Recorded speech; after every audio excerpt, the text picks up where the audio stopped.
The story begins not on earth, but in the unseen realm in Garden of Eden. In Abrahamic tradition, Iblis, Satan, was not always evil. He was jinn among the angels, raised in rank due to his worship, but when Allah created Adam from clay and commanded all to bow, Iblis refused, not because he didn't believe in God, but because he could not accept God's wisdom over his own arrogance. "I am better than him," he said. "You created me from fire and him from clay." That was the first act of rebellion.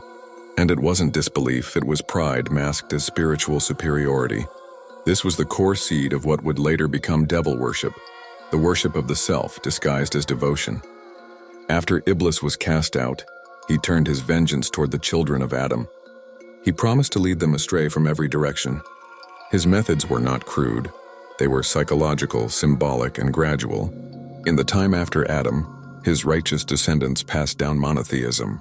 But the children of Kabil, Cain, were the first to fully fall under Iblis's influence. They built cities, forged weapons, and sought power. Over generations, they began to honor their ancestors excessively, building statues and shrines, believing their spirits still watched over them. It was then that idolatry began, not as open devil worship, but as confused reverence.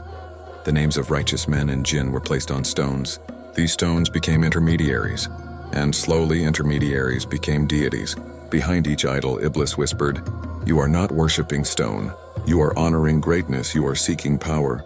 And so worship shifted from God to created things, and from created things to the powers behind them, the devils. As humanity spread, the worship of dark forces evolved.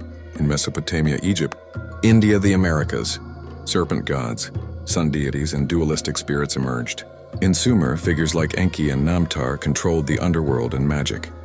In Egypt, Set, the god of chaos, became a prototype of rebellion. In Hindu traditions, some tantric cults began venerating Kali and Shiva not as symbols of balance, but as raw destructive power separating them from Dharma. The serpent, often representing hidden knowledge and rebellion, appeared globally.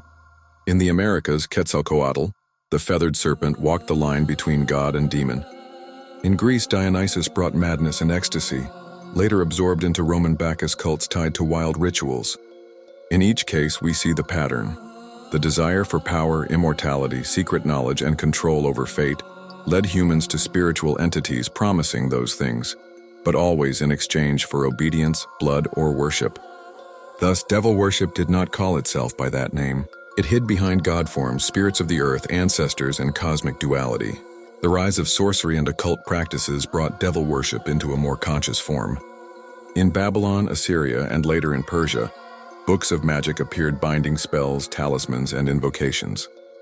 In the time of Suleiman, Solomon, the jinn were under his control. But after his death, certain knowledge was twisted. Books buried beneath his throne were dug up and used to call upon jinn not to serve God, but to gain earthly power.